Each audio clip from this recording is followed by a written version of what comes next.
Welcome to Heart of Texas Histories and Mysteries. I'm your host, Em, coming to you as always from deep in the heart of Texas. Today, in the spirit of Halloween, I'll be covering 5 of the most haunted hotels in the Lone Star State. Let's get into it. Number 1, the Driskill Hotel in Austin. Built in 1886, Austin's Driskill Hotel still stands at 6th and Brazos Streets. It consists of 2 interconnected buildings, the original 4-story Romanesque structure and another 13-story structure that was added in the 1930s. It's known for being the site of Governor Lawrence Sullivan Sol Ross's first inaugural ball. President Lyndon B. Johnson, also known as LBJ, and First Lady Claudia Taylor Johnson, also known as Lady Bird, had their first date at the Driskill's bar, and President Johnson later kept a suite at the hotel. But besides playing host to political leaders, the Driskill is famous for being home to numerous restless spirits. Arguably, its most frequently seen ghost is a little girl named Samantha. When the Texas legislature convened in 1887, the state capitol building was still under construction, so the state senate met at the newly built Driskill Hotel. To provide his young daughter with some entertainment while he worked, State Senator Temple Houston, a son of Texas founding father Sam Houston, gave her a ball to play with. In a horrible twist that no one could have seen coming, 4-year-old Samantha tripped while chasing after the ball and fell down the grand staircase to her death. Legend has it that Samantha can still be seen bouncing her ball. Some guests have claimed to hear her giggling, while others have claimed that she invites children who are staying at the hotel to play with her. It's said that Samantha often appears near a painting called Love Letters, which features a little girl holding a bouquet and a letter. While there's no evidence that the painting is a depiction of Samantha herself, there are some people who still insist that it is. The painting is also the subject of some paranormal stories in its own right. It's said that the eyes of the little girl in the picture move as she watches passers-by, and that her facial expressions change. There's another painting at the Driskill whose subject seems to carefully observe the movements of staff and guests, and that's the portrait of the hotel's builder and namesake himself, Colonel Jesse Driskill. It's been said that the cattleman, who is believed to have lost his fortune by the time he passed away in 1890, still makes appearances around the hotel, and that the scent of his cigar smoke still lingers in the air from time to time. There's even a story of a security guard catching a whiff of the scent and hearing a voice say, "Got a match?" Of course, this voice wasn't necessarily Colonel Driskill's. It also could have been the voice of a patron of the tobacco shop that existed once upon a time at the Driskill. The spirit of Colonel Driskill is said to be especially friendly toward female guests, often touching them on the arms or the back. There's a story that he once picked out an outfit for singer Annie Lennox while she was in the shower. She had laid out 2 dresses, uncertain as to which one she wanted to wear, and returned to find that someone, or something, had put one of the dresses away. Of all the rooms at the Driskill Hotel, number 525 has to be the eeriest. It's been said that 2 would-be brides have taken their lives in this suite. It's believed that the first of these 2 women committed suicide after her fiancé called off their wedding. We don't know who she was or what year she died. Some sources say that she roams the halls in a Victorian gown. I will say that since the Driskill didn't have a 5th floor until the 1930s, and there couldn't have been a room 525 before then, placing this young lady in Victorian times doesn't quite add up. The second young woman ended her life much more recently in 1991. She was an heiress from Houston whose fiancé left her at the altar. She's said to have used his credit card to go shopping and to have last been seen returning to room 525 with an assortment of bags and packages. Later that night, she shot herself in the head while she was in the bathtub. Guests and staff at the Driskill have reported seeing her in the hallway outside of number 525, sometimes with her shopping bags and sometimes with a pistol. She simply walks through the door of the suite, as she has no need to turn the knob and push it open. Before we move on to our next haunted Texas hotel, we can't forget two other permanent residents at the Driskill. One of these is Mrs. Bridges, who ran the front desk in the early 1900s. Among her many other responsibilities, she was in charge of the floral arrangements. Some people say that she still announces her presence at the hotel through the lingering scent of roses. Then there's Mr. Lawless, a railroad man who can still be seen checking his watch. Number 2. The Emily Morgan Hotel in San Antonio. The building at 705 East Houston Street wasn't always a hotel. In fact, it didn't become one until 1984. Constructed in 1924 as the Medical Arts Building, the 13-story structure was hailed as the first skyscraper in San Antonio and the first skyscraper west of the Mississippi. The gargoyles on its exterior were designed to portray various infirmities, from abdominal pain to broken teeth. Most of the lower floors contained doctors' offices, while the upper floors housed one of the best hospitals in San Antonio. The 7th floor was home to the psychiatric ward, the 9th floor was where surgeries took place, and the 14th floor functioned as a waiting area. And then there was the basement, which served as a morgue and crematorium. Not surprisingly, these locations within the building are said to be the most haunted. Since the building was a medical facility for over 50 years before being converted into an office building in the 1970s and the Emily Morgan Hotel in the 1980s, most of its paranormal activity stems from its time as a hospital and morgue. Some guests have claimed to step out into the hallway and see scenes from an operating room playing out before them. They have understandably scrambled back into their rooms at the site, only to find the images of doctors, nurses, and patients gone the next time they dare to peek out their doors. Others have detected the smell of old medicines and anesthetics in the air. A number of guests have heard the sound of water dripping in the middle of the night and discovered that their bathroom faucets have mysteriously been turned on. Additional phenomena include flashing lights, phones that call the front desk on their own, and elevators that seem to ignore where guests want to go and instead stop on whichever floor they please. Some people have reported seeing apparitions that disappear just as quickly as they appear, and hearing the disembodied screams of a ghost bride on the 7th floor. Orbs are said to be a common sight in the basement, which is only accessible to employees. It's even been said that the stench of burning flesh still lingers from the long-ago days when the basement housed a crematorium. There have been rumors that when the building became the Emily Morgan Hotel, metal from old operating tables was used to construct the swimming pool. This has led to theories that some of the spirits in the building have remained there because of their attachment to physical objects, such as these pieces of metal, that have never left the premises. There are also theories that some of the spirits are attached to the lot where the hotel sits because of its extremely close proximity to the Alamo. Perhaps some of the souls who remain at the Emily Morgan Hotel are, in fact, those who lost their lives during the siege and battle of 1836.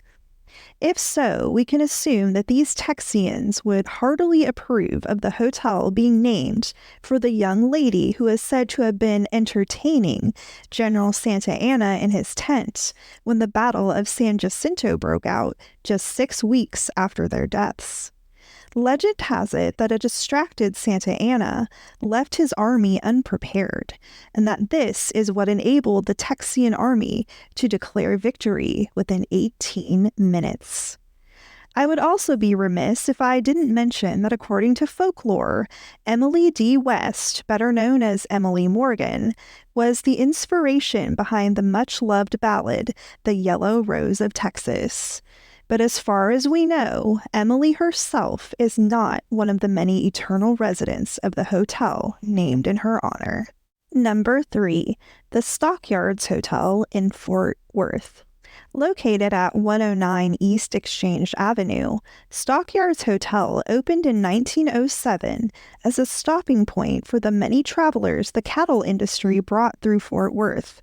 In its first decades, it played host to countless cowboys and even to the infamous Bonnie Parker and Clyde Barrow. While most guests who have stayed at Stockyards have packed up and moved on, it seems that a few will remain there forever. When Bonnie and Clyde arrived at the hotel, they chose room 305, quite possibly because it offered them an excellent view of a bank. This room, whose walls now feature photographs of the couple, newspaper articles regarding their misdeeds, and a case containing a revolver Bonnie used, has gone on to be the scene of some paranormal activity.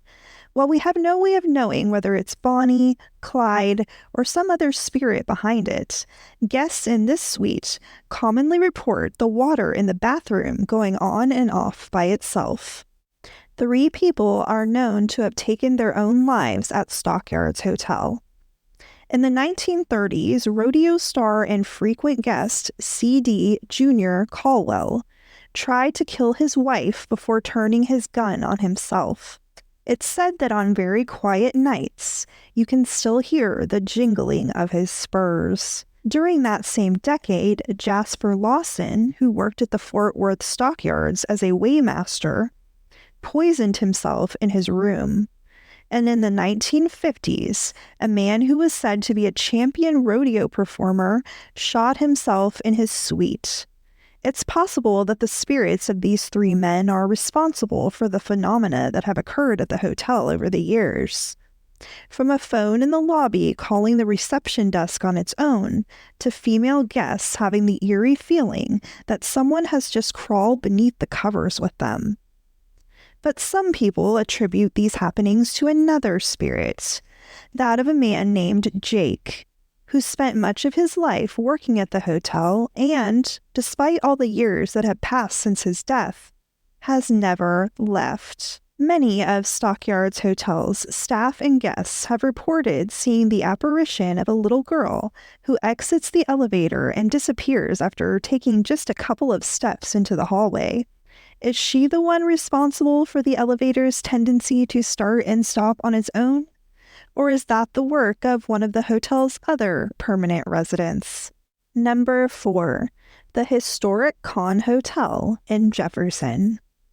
The East Texas town of Jefferson, which was the scene for my recent episode on Diamond Bessie, is known for its old-fashioned charm, but it's said that the souls of some of Jefferson's previous inhabitants and visitors still linger in its buildings many years after their deaths. Quite a few of these souls are said to remain at the historic Kahn Hotel at 123 West Austin Street. While it has only been a hotel since 2016, the building dates back to 1865, when it opened as a saloon. Like many saloons of its time, the Kahn Saloon, which was known as the Castleberry Saloon and Billiard Parlor in the late 1800s, saw its share of violence. In 1893, the establishment's owner, Bob Castleberry, shot and killed his brother-in-law Bob Slaughter in self-defense. In 1904, a patron named Abe Allen got into an altercation with Sheriff's Deputy William Griffin, against whom he had been making repeated threats. The 2 men are said to have shot and killed each other just inside the saloon's front door. In 2017, some paranormal investigators reportedly captured what sounded like gunshots in an audio recording. Then there's the man named Billy, who is said to lurk in a corner and is supposedly not fond of people coming through his old stomping grounds. The spirits of a woman named Jessica and her young son Andrew are said to have taken up eternal residence on the second floor. People have reported seeing Jessica standing at the top of the staircase in a white dress, and Andrew is known for playing pranks on guests. In days gone by, Jessica was a madam in the brothel above the saloon. She and Andrew were both killed during a robbery. Another lady of the night, whose name we don't know, is said to have been severely beaten in the alley behind the building. She managed to crawl to the back door, but barely got past the threshold before she passed away.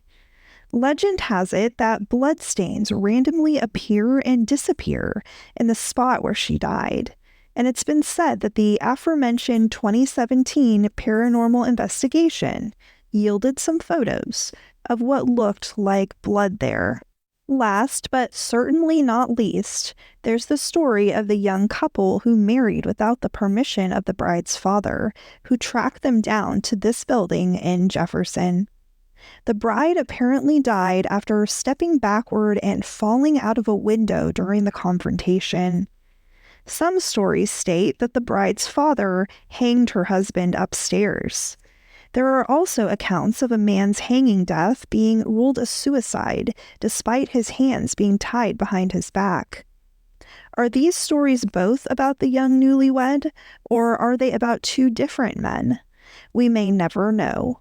We may also never know if the ill-fated young couple is responsible for some of the unexplained sounds people have heard on the upper floor of the historic Kahn Hotel. Number 5. The Grand Galvez Hotel in Galveston. Our final spooky destination, nicknamed the Queen of the Gulf, dates back to 1911. Known as Hotel Galvez until 2021, it sits just behind Galveston's seawall at 2024 Seawall Boulevard. At one point, it even served as a temporary White House for President Franklin Delano Roosevelt. But the hotel is more famous for the host of specters who have chosen to reside permanently within its walls. Like so many other haunted hotels, the Grand Galvez is said to be home to a ghost bride. In this case, the spirit is that of a young woman known as Audra, who was engaged to a mariner and rented room 501. Audra is said to have taken her own life after someone told her that her fiancé had been lost at sea in a storm. To make the story even more tragic, her fiancé had not been lost at sea after all, but returned to Galveston to learn that it was Audra who had been lost forever. Audra, who has come to be called the Love-Lorn Lady, is said to remain at the hotel to this day. Staff and guests sometimes have a difficult time getting the electronic keys to her old room to work. Employees have reported seeing a strange light coming from the room when it's vacant. Other strange happenings include lights seemingly turning on and off on their own, TVs malfunctioning, and sudden, unexplained drops in temperature. In October 2022, staff at the Grand Galvez threw Audra the wedding reception she never got to have. Whether she decided to make an appearance is unknown.